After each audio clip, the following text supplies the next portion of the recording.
from sunny Johannesburg. Just seeing if my video has gone live. If it has. Good morning. I think I'm live now. I might have been rambling a bit, but hello. Good morning from Johannesburg. And as I'm going to be talking today about self-care and the importance of self-care and sobriety, I just want to really say and honor and think about all my friends currently that are really struggling in this pandemic. Many of them have COVID, many have passed on, many of our loved ones, many people close to us. So I'm feeling quite emotional.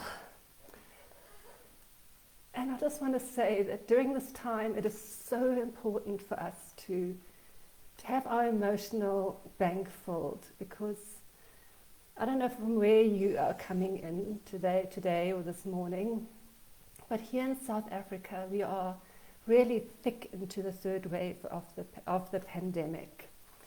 And I went to my doctor yesterday just to get myself checked so that I can go for the vaccine on Sunday. I mean, how blessed am I?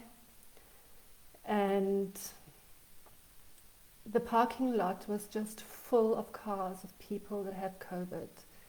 And she was just telling me that it's beyond even what we can imagine what's going on here. This last year has been one of incredible change for all of us. Our normal changed. The way we used to live life changed. Suddenly there was a pandemic. We've never lived through a pandemic before, and here it is. And we found ourselves in lockdown, and we had to negotiate. And I always say that one of my big self-care, that I really embraced for my mental well-being, for my emotional well-being, was Nia. And I always say thank goodness for that. Thank goodness that I've had that outlet in my life. So I want to really talk about that, because many of you are probably struggling also with loss, with a lot of stress, and here you are embarking on an alcohol-free life. You decided this is the time now, you're going to get healthy and you're going to ditch the drink. And I really want to just commend you and say that it's so brave and so courageous to do this at this time. So while you're embracing and going on your journey, it's going to be so important to have self-care. I talk about our emotional bank. And I see our mind, body and spirit if we see it as an emotional bank of energy. Energy comes in and energy comes out. And I know when I've had too many withdrawals, I get tired, I get anxious, I start to worry, I'm not my best. So I need to really watch, okay, what are my deposits? And where are my deposits coming in from? And so I want to share some of those with you, some of the routines that I've established in my life to support me. And I want you to think about your own self-care measures. And what are you putting in place at this time, and especially in sobriety, because it's so easy when we get a curveball, something dramatic happens in our lives. There's a fight, there's stress, there's COVID, and the first thing we want to do is we want to drink, especially when our emotional banks are empty. There've just been too many withdrawals.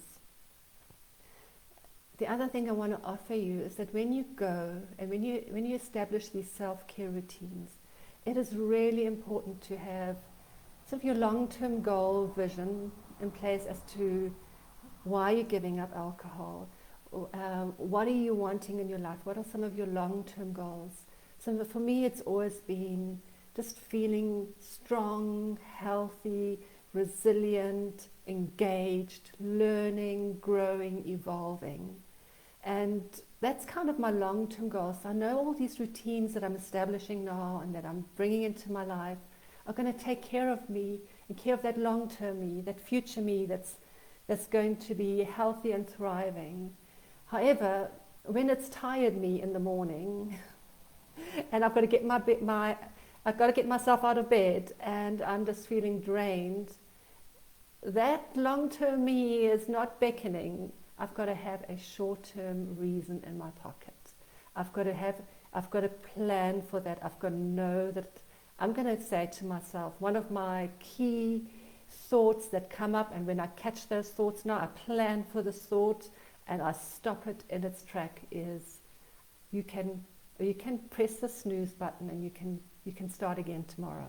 You can do it tomorrow. It's not important today. And then my reason is, it is important today. Maybe I haven't had the best sleep last night, and I have always, in the last 10, 15 years, I've really struggled with sleep, and I often don't sleep well. And so when I wake up in the morning and I know I've got a full day of coaching, I want to show up the best way I possibly can. I want to be of service. I want to be my best self, and I know it's important for me just to get myself out of bed, do my meditation, do my yoga, do my journaling, and take my aminos and embrace the day. And it's so easy. It sounds so easy, and it sounds, oh, why don't I just do that every morning? And I often catch myself with the thought, well, maybe you can do it tomorrow, or letting myself off the hook. Oh, not today. Today you deserve to just sleep. I mean, look at the night you've had. You've been up half the night. You just have been. It's okay, Lynette. No, it's not okay. And that's when I really get tough on myself, and I say, today I choose my heart. And choosing my heart is my number one self-care thought that I've brought in. I choose my heart. When I cannot, and I feel like I cannot get up, I get up, because I choose my heart. It's worth it. I'm going to show up. I'm going to show up for me. I'm going to show up for my clients. So I'm going to just have a look at who's here today. Oh, Shares, thank you. Thank you, Lucy. Oh, thank you. And I know a lot of you are also dealing with loss and difficult times. I really also send my love right back. Thank you, Natasha. Deb, hi Deb, so good to see you. So good to have you on our tribe. Really, really happy to see you here this morning. So I just want to say that as you embrace, I'm going to share like 10 self-care tips with you that you can bring into your life. And I want you to think about them, and then I want you just to share in the comments which of these are the ones that you are embracing, and which are the ones that are really helping you keep your emotional bank full and flowing with energy, and for those times where you're going to need it. So for me, the number one self-care tip that I want to share is my evening routine. For me, it is so important to stick to a really good evening routine, where at 10 o'clock my phone alarm goes off, and it's like, now it's winding down time, and no more screen time, no more phones, no more anything, maybe a bit of reading, a meditation. I like to listen to very calming music. I bath, I have my chamomile tea, I journal out the day, and that for me is my evening routine. So think about, what is your evening routine? And if I don't do my evening routine, my evening routine really is me loving my future me in the morning. Because I know when I do my evening routine, I've got myself in the morning. I've got myself hooked up. And really, when I wake up in the morning and I've done my evening routine and I've been really good about it, it's amazing. I might not have had the best sleep, but I somehow feel more resilient. My morning routine is, so have an evening routine, and then have a morning routine, starting the day strong, starting the day off with a deposit versus a withdrawal. So often we jump out of bed, or we have to get into gear, we've got to start doing, we haven't got time to breathe. And for me, the start of the day sets my tone. It really sets me up. So as I shared, my morning routine is I wake up, I do a compassion meditation, I do a gratitude journal, what am I grateful for today, and then I go into my yoga and my yoga stretches.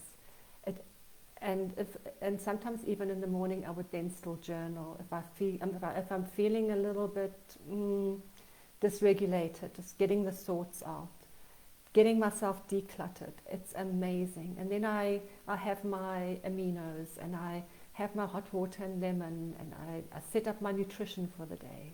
That's my morning routine. Number 3 that I want to offer you is to drink lots of water. And why drink loads of water? Water helps things move, even our emotions. Our feelings are a chemical release from our body, and they flood into our body when we have thoughts. That anxious vibration you feel, that sadness I had this morning, the joy, that is our emotion, which is a chemical compound which has been generated and released from your brain into your body.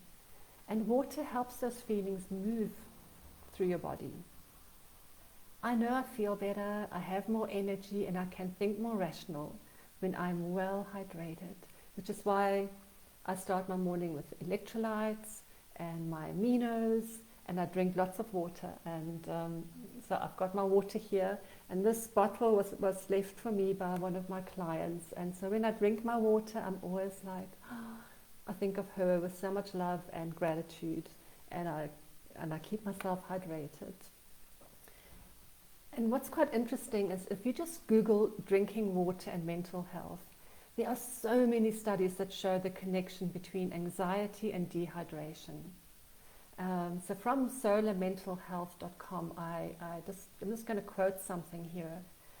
Water has been shown to have natural calming properties, likely as a result of addressing dehydration's effects on the body and the brain. Drinking enough water is an important step in managing your anxiety. Even if you're not experiencing anxiety, drinking sufficient water can create feelings of relaxation. So there you go. Water. Drink loads of it. My 4th tip is journaling. Journaling is one way of decluttering the brain. I can't emphasize enough how journaling helps, how journaling is like our own mental therapist. For me, my journal is my therapist. One of the ways to get your journaling practice going is to set yourself a timer, maybe 5-10 minutes. You can write on top of the page, what am I thinking about right now? And then just let everything flood out onto the paper. Just let it come out. Or one for me that I've been journaling around is, what has been on my mind lately? And I just let it all out, and it comes out onto the paper, and it's no longer in my head. We need to clean up our brain. It's like mental hygiene. It's like brushing our teeth. We need to brush our teeth to keep our teeth healthy, to keep them from rotting. Imagine if we didn't brush our teeth every day, what would happen? So I say to myself, my journal practice is like brushing my teeth. It's non-negotiable. I'm learning to do it more and more. And I have my reason why. My reason why is that it helps me stay decluttered. It helps my mind be more clear and calm. It helps with that calm clarity. That's why Kwok speaks about. So journaling. Get a journaling practice in place. My 5th tip is to move your body. Just move your body for at least 30 minutes a day. And for me, moving my body, grounding, just going outside, going for a 10-minute walk here, 10-minute walk there. I do my NIA for 4 days a week. I have 4 sessions a week of NIA where I really move my body. I can't just share with you how absolutely exhilarating it is. I get that endorphin pop. I get the connection. I get it, my well-being. So if I don't move, I feel it. Even when I do my yoga practice in the morning, it's movement, it's flowing through. My yoga practice is often also a way of grounding, a way of scanning my body, of just doing an internal body scan, noticing if there are any stuck emotions. What do I feel in my body? Breathing in, breathing out. I love my yoga practice. But really move your body, and it helps us to feel better. And if you say, well, I've got nowhere to go, I'm stuck in a little place, even if you just get up, you skip a little bit, you jump a little bit, you run up and down, you run on the same spot for a little bit, just start moving your body. Get yourself into motion. It's emotion, getting into motion, getting those emotions into motion, just getting them released. So move your body and share with me how you move your bodies. My sixth tip is really to be kind, to be really kind to yourself and slow things down. So often we rush through the day, we react to things. I'm learning to just calm it all down and to respond more. I notice when my judgments come up. When I have a lot of judgments, I'm the one who suffers. So when we slow down and we are in a situation that gets us into judgments, and we can just say, what's going on here? And being kind. I mean, Gabor Mata talks so beautifully about compassionate self-inquiry. Like, why am I feeling so agitated? Why am I feeling so dysregulated? How am I talking to myself? What's really just dropping in? What's going on for you, Lynette? Be kind. When you don't stick to a routine, or you've had a relapse, or you've had a slip up, notice how you talk to yourself. Talk to yourself through the love lens with kindness. And again, this week, it came to me again how important that is, where I had a situation in my life where I thought I was coming from kindness, and I wasn't. I was actually coming from a lot of judgments, and the person felt this, and her response to me was, I was quite thunderstruck that this is how she experienced me. And my first thing was to just go into my defensive mode about it. I just realized, no, it's true. Sometimes I am unkind, and sometimes I am very judgmental, and I can apologize. I can always apologize and practice to be better. So, and then usually what would happen is, because I'm really trying to set boundaries in my life and to set them from a place of love and kindness for myself, kindness for the other person. And it's not something that comes naturally to me. I'm a person who has always avoided conflict in all ways, any kind of conflict. I rather people please. I rather just not say anything.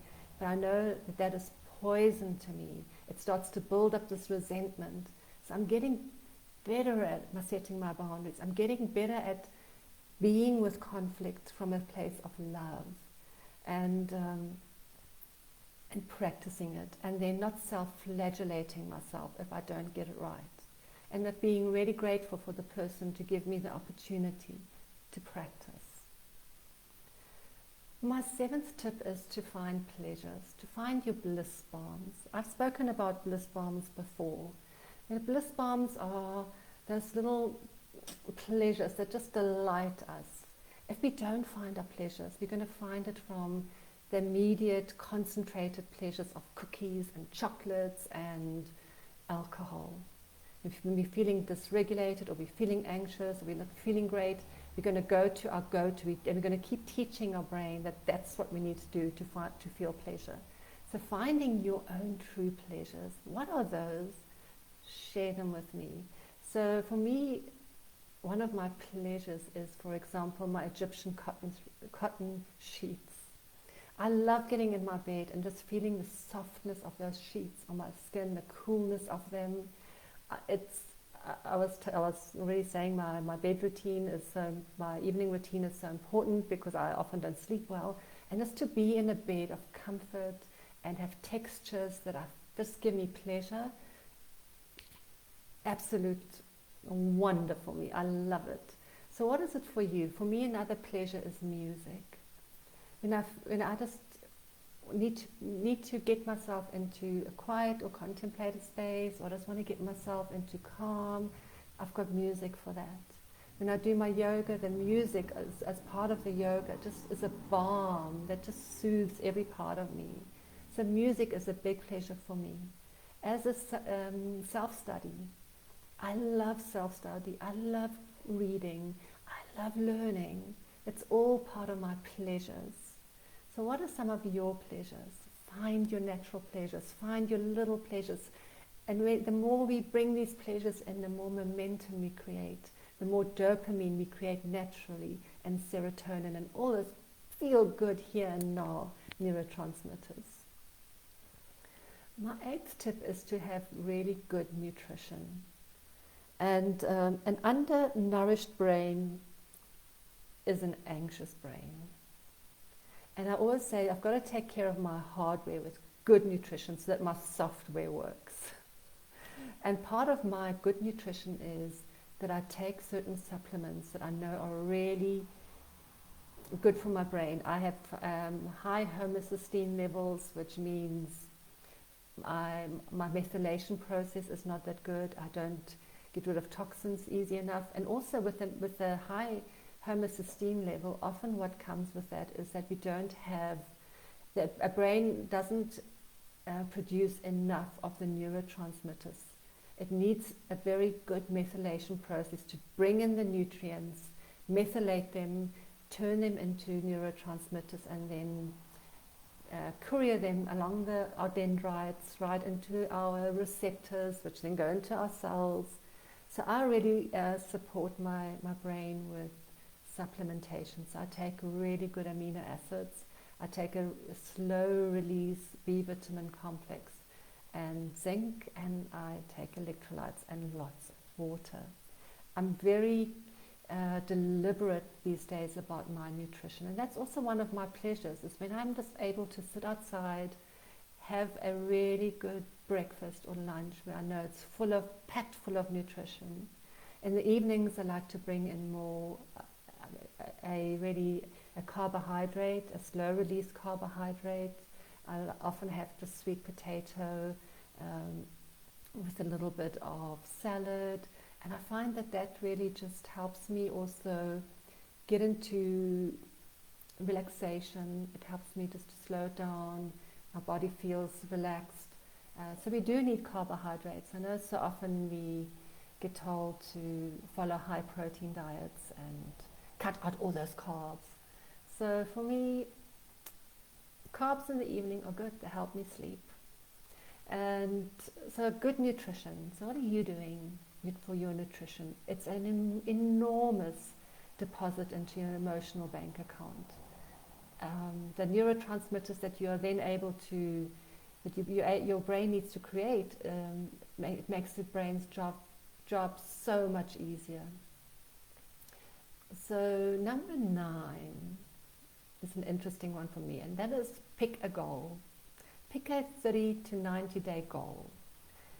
Just a small goal. So often we have these like long-term visions, and we think about, I think one of my clients called it her big hairy ass goal, or something like that. But a huge impossible goal, and we see ourselves 10 years from now, and it's just so far away. But the reasons again that are going to get us into self-care, that are going to get us to practice our hearts, are just to set small goals, month-to-month goals that we can build on. For example, one of my friends has got a goal to put on 3 kilograms of muscle. So in the next 90 days, so she's broken it up to 30 days, 30 days, 30 days to build this muscle. And it's like non-negotiable. She's got her routine, she's got her exercises that she does every day. And again, what she was saying to me is it's so interesting that she needs to have her reason in her back pocket. And one of them is that she's been diagnosed with osteoporosis, so she needs to develop much stronger bones. She needs to look after her bone density. So when she doesn't feel like going, she just says to herself, stronger bones. This is your heart. You want stronger bones. Go and put that muscle on.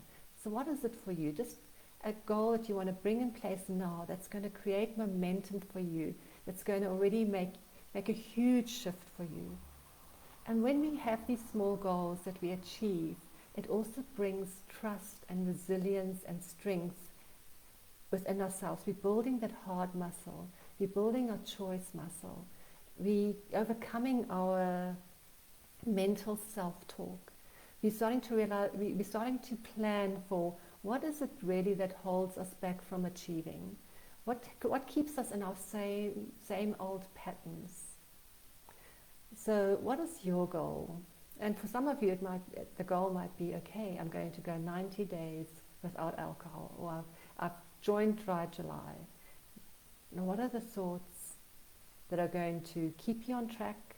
Which are the ones that are going to come sneakily and tell you, oh, tonight, you've had a hard day, it's been a really stressful day, you deserve to drink.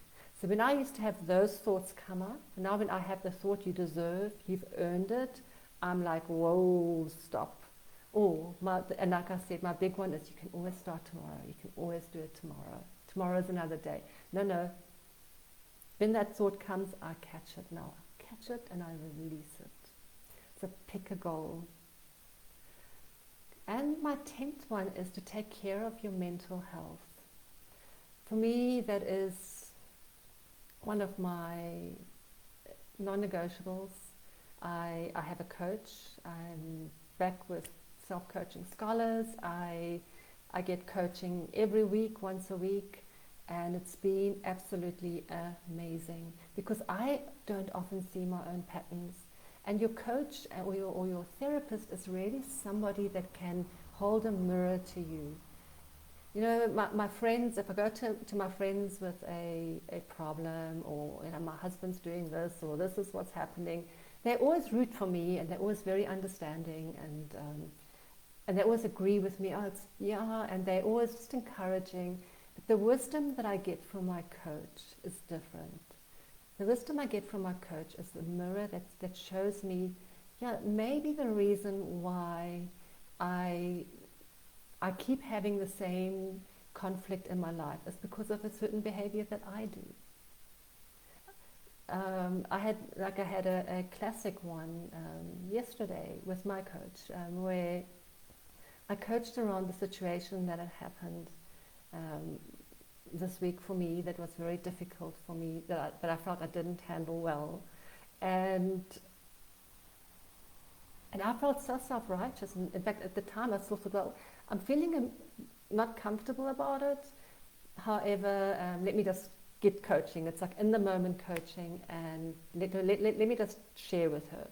And she offered me such beautiful reflection back. Such a beautiful way that I could see my patterning again, my avoidance, and that I could always apologize and be kind and look through the love lens.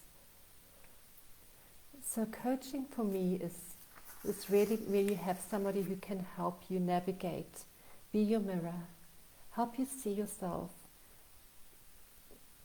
through a reflection of how sometimes we don't want to see, we kind of know, but we don't want to make the certain changes. We don't really, it's our blind spots. And having a coach or a therapist through this time that we are in now, I cannot recommend it enough. As part of your self-care, it's one of the best gifts you can give yourself. And then really be all in. Because with your coach or your therapist, you can have a truly honest conversation. It's where you can get really real. It's trust. It's between the two of you. So it's with somebody that has only your best interests at heart. And it's where you can be yourself and explore. Very, very important for mental health. So that's it from me this morning on self-care. I hope that you found some of it useful, that you're making some of those self-care choices. Um, let me see what you're all saying here to me this morning. Shares, good nutrition is expensive, a challenge at the moment. Yeah, I hear you. For good aminos, you can get some, if you can get some bones and just boil up bones and with some vegetables, so good. Sometimes we think that good nutrition costs a lot, but there are really options that we can use, that we can bring in, that can give us what we need. Good nutrition is also just cutting out things like white bread, the sort of the carbohydrates that don't serve us. So often when we're feeling very emotional and we eat emotionally, we go for the foods that really don't nourish us. So good nutrition, good nourishment. Shares, I'm going to challenge you that you can find good nutrition, even that is not expensive, that you can bring into your life. It doesn't necessarily have to be supplements. Okay. Oh, so many beautiful posts here. Essential oils, yes, I'm a big one for essential oils. Essential oils give me pleasure. They open my heart. I've got heart-opening oils. Yeah, I've got oils that help me breathe. I've got oils that calm me at night, my lavender. Try Janet. Oh yes, clean sheets, linen sheets rock. Oh, I'm so with you. And Lucy loves music. Light a candle, Natasha. Oh, there's something so magical about a candle. Oh, and Lucy's saying that one of her self-care pleasures is nature. She can't share some of the others. Okay, I know where you're going, Lucy. Okay.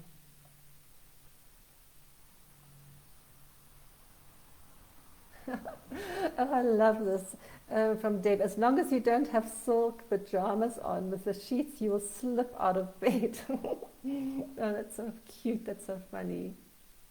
Oh, pleasure, loving and stroking my dogs. Shares absolutely. One of my pleasures is just to, after the day's gone and ended, and before I go into my bed routine, I'll watch a show with my Charlie on my lap and just stroke him. And he purrs, such a pleasure. So many endorphins released. And Lucy's also laughing at your comment about the silk pajamas, Deb. Okay, so Deb says that she takes LLV supplements. Okay, I'm not sure what those are. What are LLV supplements? Yeah. And for Shares, the best therapist has fur and 4 legs. Yes, I agree. And Lucy reached out a hand and found a paw. I'm just loving reading all of these posts. Oh, they're just lighting me up. Natasha says, gym, yeah. I'm very tempted, like when we can go back to gym, to also go and put on some muscle and build some strength. My friend has inspired me. None of us deserve a drink, it's poison. Yeah.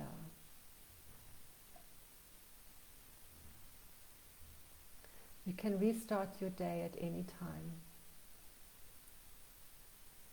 Yeah. Sometimes we have to be careful not to approach things with a scarcity mindset around money. Very true, Deb. Very true. And the scarcity mindset, I also often find the scarcity mindset comes in with me with my energy. I often have a scarcity mindset around just not having enough energy, and especially I used to put a lot of pressure on myself to really have a good night's sleep so I would have energy. And there's a very interesting energy, yeah, and money, yeah. Oh, it's doTERRA. Oh, okay. Okay, thank you. Thank you to everybody that has been here, that has commented, for sharing with me this morning, and for being here and making the time. As always, just such a pleasure for me and such an honor to be able to share. Wishing you all a beautiful day, a beautiful weekend, and stay safe. Lots of love. Bye.